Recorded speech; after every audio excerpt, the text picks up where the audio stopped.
والدین کے حق مرنے کے بعد بھی ختم نہیں ہوتے۔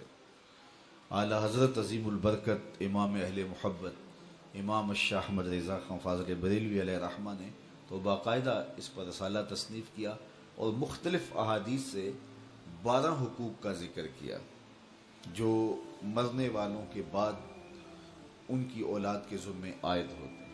ایک حدیث میں 4 حقوق کا ذکر ہے، ان میں سے سب سے پہلا حق یہی ہے الصلاۃ علیہما، ان پر جنازہ پڑھنا، تجہیز و تکفین تدفین یہ سب جس کے زمرے میں آتی ہے، تو یہ پہلا حق ہے۔ اور اگر اولاد خود جنازہ پڑھائے تو ان کی سعادت ہے، اور کسی نیک صالح شخص سے جنازہ پڑھوایا جائے، اس کا اہتمام کیا جائے، اور اولاد خود بھی جنازہ پڑھنے کی اہلیت اور صلاحیت رکھتی ہو تو یہ کتنی بڑی بات ہے۔ دوسرا حق استغفار لہما، ان کے لیے بخشش کی دعا کرنا۔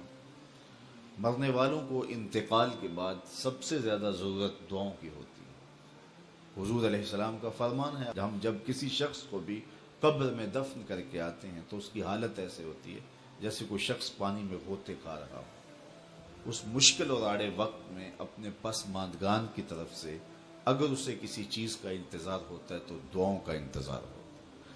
کسی کے ہاتھ اٹھ جائیں اور کوئی میرے لیے دعا کرے، ابھی سے سوچ لو انجام اپنی طوطا چشمی کا، قبر میں تم کو بھی ضرورت ہوگی دعاؤں کی۔ اور میں کہتا ہوں کہ اگر اولاد صالحہ ہے، اولاد نیک ہے، تو دعاؤں کا تسلسل بھی جاری رہے گا، اور خود اولاد کا وجود صدقہ جاریہ ہے۔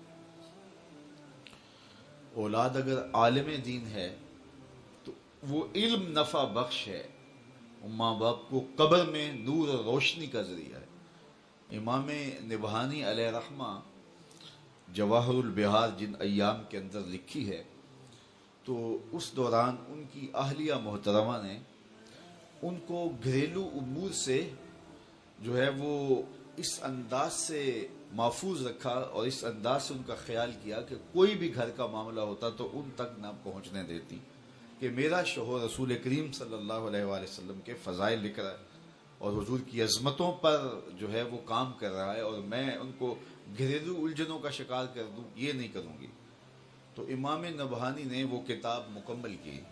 اس دوران ان کی اہلیہ نے چونکہ اپنے شوہر کو گھریلو الجھنوں میں مبتلا نہیں ہونے دیا کہ یہ حضور کے دین کا کام کر رہے، تو اس صلے کے اندر امام نبہانی کی زوجہ محترمہ کو 4 مرتبہ حضور کا دیدار نصیب ہوا کہ تو نے میرے خادم دین کے لیے آسانیاں پیدا کی ہیں۔ تیسرا حق ماں باپ کا ان کے انتقال کے بعد جو اولاد کے ذمہ ہے، وہ ہے ان کے وعدوں کو پورا کرنا۔ اللہ سے وعدہ ہے، کوئی منت مانی ہے ادا نہیں کر سکے، اس کو پورا کیا جائے۔ مخلوق سے کوئی وعدہ تھا، اس وعدے کو پورا جائے۔ کسی کا قرض دینا تھا، اس کو ادا کیا جائے۔ وعدوں کی جو بھی صورتیں ہیں، بلکہ علماء نے لکھا وعدوں کے زمرے میں ان کے معمولات خیر بھی آتے ہیں، یعنی رشتہ داروں میں سے جن غرباء کو، عزیزوں، ہمسایوں، محلے داروں میں سے جن کے ساتھ وہ تعاون کرتے تھے، خاندان کے جن کمزور افراد کے ساتھ وہ تعاون کرتے تھے، تو یہ ان کے حقوق میں سے ہے کہ اولاد بعد میں اس تسلسل کو جاری رکھنے کی کوشش کرے۔ اور چوتھا حق یہ ہے کہ بر الاصدقاء، باپ ہے تو اس کے دوستوں کے ساتھ، ماں ہے تو اس کی سہیلیوں کے ساتھ حسن سلوک کیا جائے۔ چچا باپ کی جگہ پہ ہے، خالہ ماں کی جگہ پہ، تو ان کے انتقال کے بعد وہ رشتہ دار جب گھر آئیں تو ان کو اسی طرح پیار اور اسی طرح محبت، اس طرح عزت اور آبرو ملے، اور جس طرح وہ ان کے ساتھ ملتے تھے اور ان کی محبت تھی، ان کا تعلق خاطر تھا، تو اولاد اس کو رشتے کو نبھائے اور اس کو برقرار رکھے، اور اس سے ان کی قبر میں روح خوش ہوتی ہے۔ تو یہ 4 حق ایسے ہیں جو مرنے کے بعد بھی اولاد کے ذمے لازم ہوتے ہیں کہ وہ اپنے ماں باپ کو مغفرت کی دعاؤں میں یاد رکھے اور ان کے لیے اللہ کے حضور التجائیں کرتے رہے۔ جو شخص ہر جمعۃ المبارک کو اپنے والدین کی قبر پہ سورہ یاسین کی تلاوت کرتا ہے تو اس کی بھی مغفرت ہو جاتی ہے اور ماں باپ کی بھی مغفرت ہو جاتی ہے۔ ہمارے پاس جب لوگ آتے ہیں اور وہ داخل طریقت ہوتے ہیں تو ہم جو بنیادی چیزیں ان کو بتاتے ہیں تو ان میں سے ایک چیز یہ لازمی بتاتے ہیں کہ رزق پاک نہیں ہوگا تو باطن روشن نہیں ہوگا. یہ بنیادی بات ہے. اگر رزق پاک نہیں ہے تو میرے حضور نے ارشاد فرمایا کہ ایک بندہ سفر کر کے کعبۃ اللہ کے صحن میں پہنچتا ہے اور کعبے کے پردوں کو تھام رہا ہے, وہ یمد یدیہ, اور لمبے لمبے ہاتھ کر کے کہتا ہے اے اللہ, لیکن اس کا کھانا حرام ہے, اس کا پینا حرام ہے, اس کا لباس حرام ہے, وہ غزیہ بالحرام, اس کو غذا حرام سے دی گئی ہے. میرے حضور نے فرمایا اس کی کوئی دعا قبول نہیں ہوگی. سفر کیا, جنگل پہاڑ کاٹے, سمندروں کو پاٹ کر کے آگے گیا, ہواؤں کے کلیجے چیر کے آگے بڑھا, مہینوں کی مسافتیں طے کر کے گیا اور کعبۃ اللہ کے سامنے کھڑا ہے, سین حرم میں مطاف میں کھڑا ہے, لیکن اس کا جسم حرام سے پلا ہے. اس نے جو پہنا ہے اس لباس کا تانا یا بانا حرام کا ہے, اس کو غذا حرام کی دی گئی ہے, اس نے پیا حرام کا ہے, اس نے کھایا حرام کا ہے, تو پھر اس کا یہ سارا سفر رائے گاں چلا جائے گا, اس کو کچھ نصیب نہیں ہوگا. تو سب سے پہلی شرط اس عنوان سے عقل حلال ہے. اس کے بعد پہ صدق مقال ہے کہ آپ کی زبان جھوٹ نہ بولے. جب کوئی شخص جھوٹ بولتا ہے, روحانیات تو دور کی بات ہے, اللہ کے فرشتے اس سے 1 میل دور ہٹ جاتے ہیں. جب کوئی شخص جھوٹ بولتا ہے تو حدیث پاک میں آتا ہے اس کے منہ سے ایک خاص قسم کی بدبو نکلتی ہے.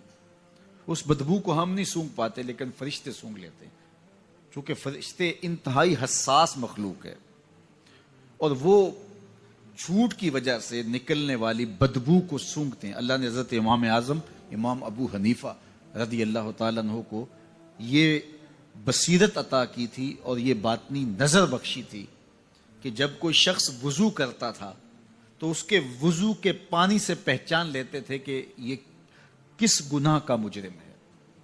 جب بندہ وضو کرتا ہے تو وضو سے ہاتھوں کے گناہ جھڑتے ہیں, منہ کے گناہ جھڑتے ہیں, تو وہ وضو کے پانی سے اس بات کو محسوس کرتے تھے. اللہ نے ان کو وہ بصیرت عطا کی تھی, لیکن انہوں نے اللہ کی بارگاہ میں عرض کی مالک مجھ سے یہ چیز چھین لے, یہ چیز مجھے نہیں چاہیے. لوگوں کے بارے میں جو ہے وہ ایسا گمان پھر پیدا ہوتا ہے.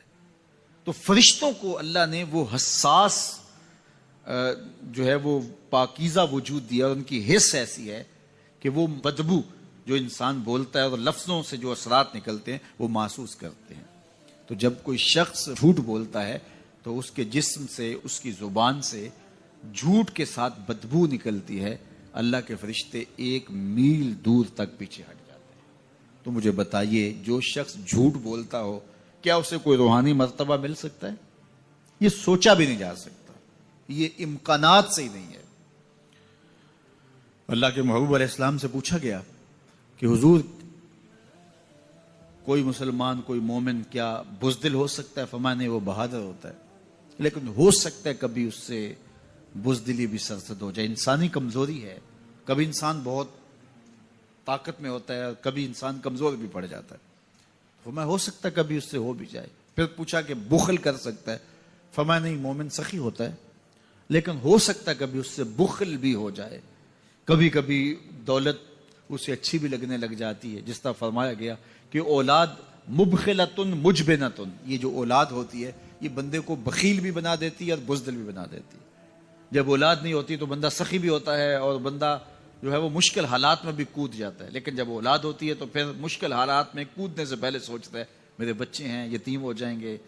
اس کو یہ خیال آتا ہے, پہلے ایسے مال لٹاتا ہے لیکن اولاد ہو جائے تو پھر وہ اولاد کا سوچتا ہے کہ ان کے لیے کچھ میں جمع کر لوں.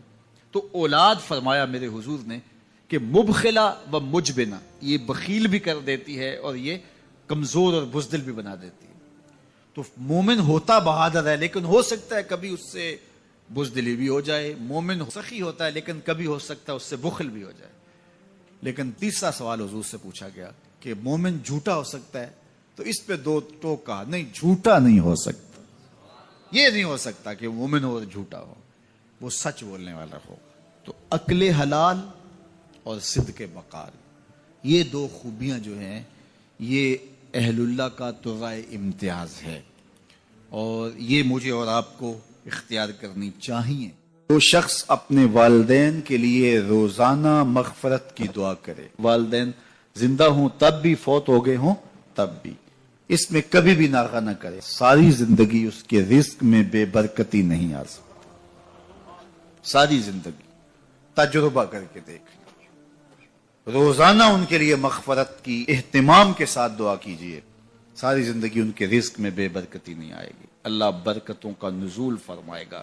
تو خوش نصیب وہ ہیں جو اپنے ماں باپ کی عزت کرتے ہیں، ان کے سامنے اپنے بازو سکیڑ کے رکھتے ہیں، اور ان کے معاملات میں، ان کے طرز زندگی میں، ان کے انداز معاشرت میں خوش رہتے ہیں، اور انہیں راحت، آسانی اور ان کے لیے محبتیں بچھاتے ہیں، تو اللہ تعالیٰ ان کے لیے آسانیاں پیدا کرتا ہے، رحمتیں پیدا کرتا ہے۔ والدین کے حوالے سے ضرور آپ اور میں دیکھیں کہ ہم سے کوئی کوتاہی سرزد تو نہیں ہو رہی، اور اگر والدین فوت ہو گئے ہیں، انتقال کر گئے ہیں، تو آپ کہیں کہ یہ باتیں ہم نے پہلے سنی ہوتی تو بڑا فائدہ ہوتا، اب تو والدین اس دنیا سے جا چکے ہیں، تو اب ہم ان کی خدمت کیسے کر سکتے ہیں؟ ان کے لیے دعا کریں، ان کی روح بھی آپ سے راضی ہو جائے۔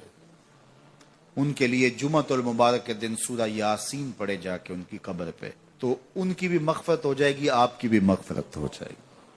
یہ والدین کے ساتھ اس نے سلوک کا نتیجہ ہے۔ والدین کی رضا جوئی ہمیشہ ملحوظ رکھو، یہ تمہارے لیے دین ہے۔ نوافل پڑھے جا رہے ہیں، لیکن ماں باپ کو ضرورت ہے تو ان کی خدمت نہیں کر رہے، اللہ کو وہ نوافل قبول نہیں ہے۔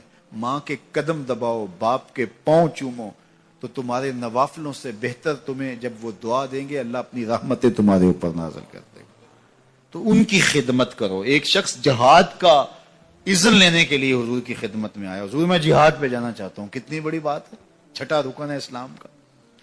لیکن آقا کریم کیا بولتے ہیں؟ احی والدہ کا، کیا تیرے والدین زندہ ہیں؟ کالا نعم، کہا جی حضور زندہ ہیں۔ کالا ففیہ ما فجاہد، کہا جا ان کی خدمت کر، یہی تیرا جہاد ہے۔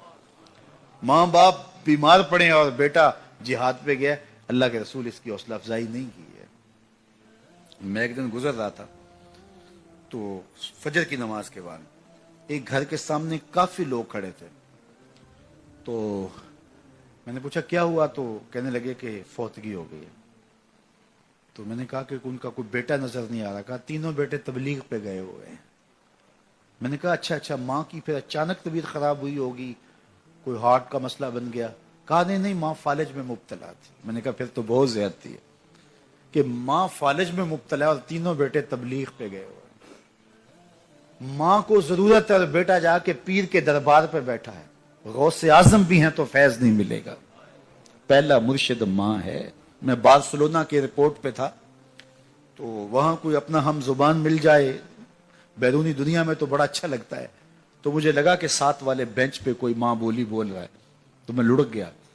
تو وہ انڈین پنجاب کے لوگ تھے، تو کہا کہ یہ ہمارا دوست ہے، اس کو ہم الوداع کرنے آئے۔ تو میں نے پوچھا کتنے عرصے بعد جا رہے ہو؟ تو وہ کہنے لگا 27 سال 3 ماہ بعد۔ تو مجھے دلچسپی پیدا ہوئی، تو میں نے کہا کہ اتنا عرصہ؟ کہا کہ بس وہ آیا تھا اور ایسا الجھا، کاغذات کا مسئلہ بن گیا، تو اب اللہ نے بہتری کیا تو اب جا رہا ہوں۔ جب آیا تھا ان فوان شباب تھا، اور اب تو بڑھاپا اتر رہا ہے، اور بڑے حسرت بڑے انداز میں کہنے لگا پتہ نہیں میرے گھر والے اب مجھے پہچانتے بھی ہیں یا کہ نہیں، 27 سال 3 ماہ بعد جا رہا ہوں، پتہ نہیں میرے گھر والے اب مجھے پہچانتے بھی ہیں یا نہیں۔ میں نے کہا اور کوئی پہچانے یا نہ پہچانے، ماں قدموں کی آہٹ سے پہچان لے گی، یہ میرے پتر کے پیروں کی آواز لگتی ہے۔ تو والدین کی خدمت کریں گے تو سرخرو ہوں گے، ماں باپ کی بے ادبی کریں گے تو کبھی بھی آپ سرخرو نہیں ہوں گے۔ تو والدین کی رضا کو اللہ کی رضا سمجھو، رضا اللہ فی رضا الوالد و سخط اللہ فی سخط الوالد۔ والدین کی رضا میں اللہ کی رضا چھپی ہے، اور والدین کی ناراضگی میں اللہ کی ناراضگی چھپی ہے۔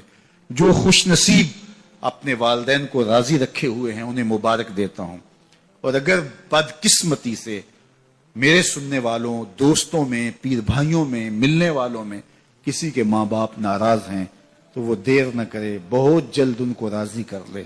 ان کی رضا تمہیں دنیا آخرت کی سرخرویاں اور کامیابیاں نصیب کرے گی۔ جب عمر بڑھتی چلی جاتی ہے اور بچپنا لوٹنا شروع ہو جاتا ہے، وَمَن نُعَمِّرْهُ نُنَكِّسُهُ فِي الْخَلْقِ، سورہ یاسین میں ارشاد فرمایا جب ہم کو لمبی عمر دیتے ہیں کسی کو تو اس کو بچپن کی طرف پھر پلٹا دیتے ہیں.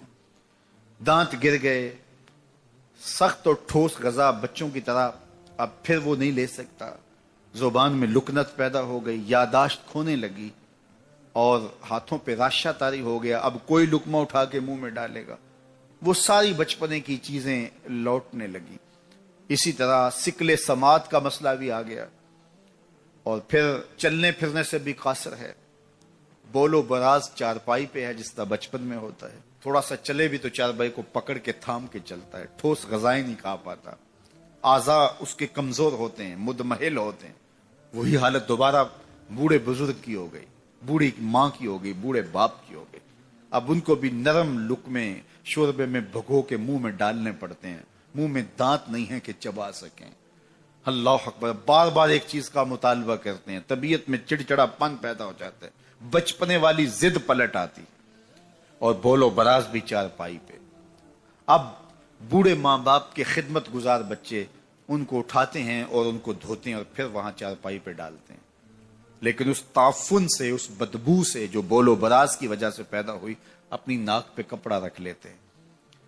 تو بوڑھے ماں باپ حساسیت کی وجہ سے یہ سوچتے ہیں کہ میری اولاد اب مجھ سے نفرت کر رہی ہے, تو اف کے زمرے میں علماء نے لکھا ہے کہ بدبو سہ لو, ناک پہ کپڑا نہ رکھو, چونکہ ان کو اس کی بھی تکلیف نہ ہو. جب چھوٹے بچے کو ماں دھوتی ہے تو اس وقت کپڑا ناک پہ نہیں رکھتی, بدبو آ رہی ہوتی ہے, لیکن یہ ماں کا پیار ہوتا ہے. تو بوڑھا ہو جائے تو پھر ناک پہ کپڑا رکھے تو بچپنے والی عمر لوٹ آئی ہے, تو ان کے ذہن میں یہ خیال آ سکتا ہے. تو تعفیف کے زمرے میں لکھا گیا کہ ناک پہ کپڑا بھی نہ رکھے, بدبو سہ لے, تکلیف گوارا کر لے, لیکن ان کو اس کا احساس بھی نہ ہونے دے. اللہ اکبر. جب بچہ ہوتا ہے تو توتلی باتیں کرتا ہے, تو وہ باتیں ماں باپ کے لیے خوشی کا سبب ہوتی ہیں, سارے بہن بھائی خوش ہوتے ہیں, اس کی توتلی باتوں سے ایک تسکین ہوتی ہے ان کو. لیکن بوڑھا جب توتلی باتیں کرنے لگے, لہجہ ٹوٹا ہو جائے, تو بعض کا بچے ہنستے ہیں. تو جس طرح توتلی باتوں کا لاڈ ماں باپ دیکھتے ہیں, بوڑھے کے توتلے لہجے کے بھی لاڈ دیکھے جائیں. یہ کلمہ تعفیف کے زمرے میں آتا ہے. تو کہا ان کے سامنے اف بھی نہ کہو اور ان کی تعظیم کرو, اپنے بازو سکیڑ دو.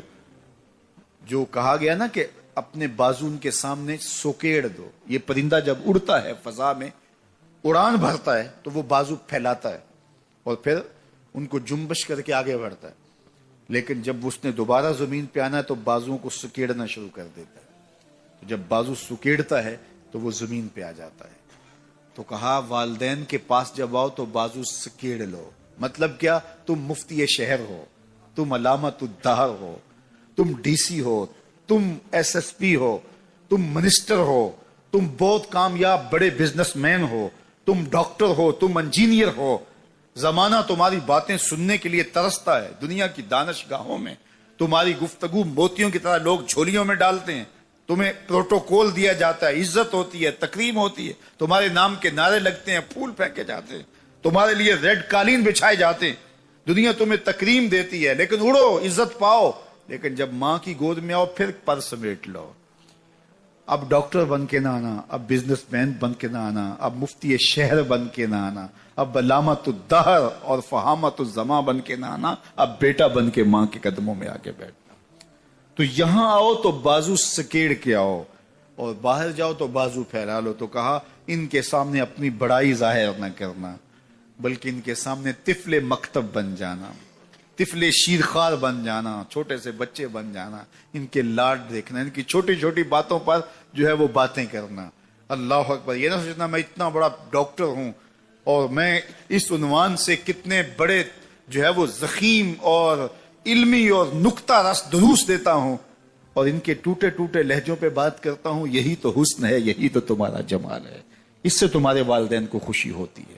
ان کی عزت کرو, ان کی تکریم بجا لاؤ, اور ان کی ضروریات کا خیال رکھو. اللہ کے محبوب علیہ السلام نے جب حج کی فرضیت کے حوالے سے بیت اللہ کی طرف حج کی ترغیب دی تو ایک شخص نے عرض کی, افی کل عامن, کیا حضور ہر سال آیا کریں؟ تو آقا کریم علیہ السلام خاموش رہے.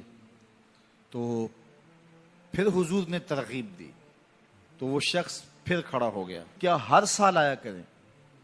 تو آقا کریم علیہ السلام نے فرمایا نہیں، لو قلت نعم لوجبت، اگر میری زبان سے ہاں نکل جاتی تو ہر سال ہی واجب ہو جاتا، اور اگر ہر سال واجب ہوتا تو تم ہر سال ادا کرنے کی طاقت نہ رکھتے۔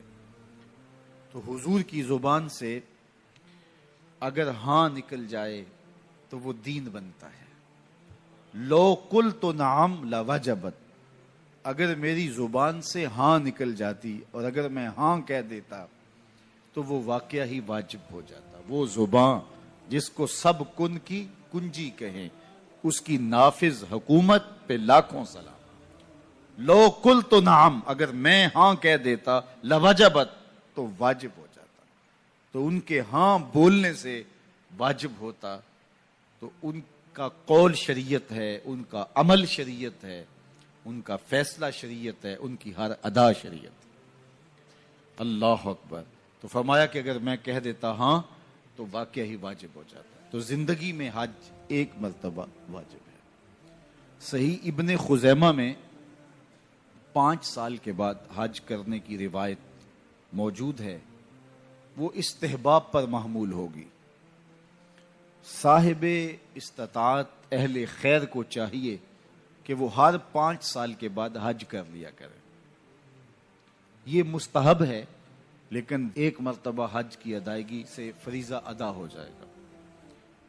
ہر سال بھی کرنا چاہیں تو یہ سعادت بری بات ہے، چونکہ حج ما قبل کے گناہوں کو مٹا دیتا ہے۔ حضرت عمر بن عاص رضی اللہ تعالی عنہ حضور کی خدمت میں حاضر ہوئے اور عرض گزار ہوئے، اوبسط یمینہ کا ابایے کا، حضور اپنا دایاں ہاتھ آگے بڑھائیے، میں آپ سے بیعت کرنا چاہتا ہوں۔ جب وہ حضور کی خدمت میں حاضر ہوئے، ایمان لائے، تو اپنا واقعہ بعد میں خود بیان کرتے کہ میں حاضر خدمت ہو کے کہا کہ حضور اپنا دایاں ہاتھ آگے بڑھائیے، میں آپ سے بیعت کرنا چاہتا ہوں۔ آقا کریم علیہ الصلوۃ والسلام نے ہاتھ آگے بڑھایا، فقبضت تو یدی، تو کہتے ہیں میں نے اپنا ہاتھ پیچھے کھینچ لیا۔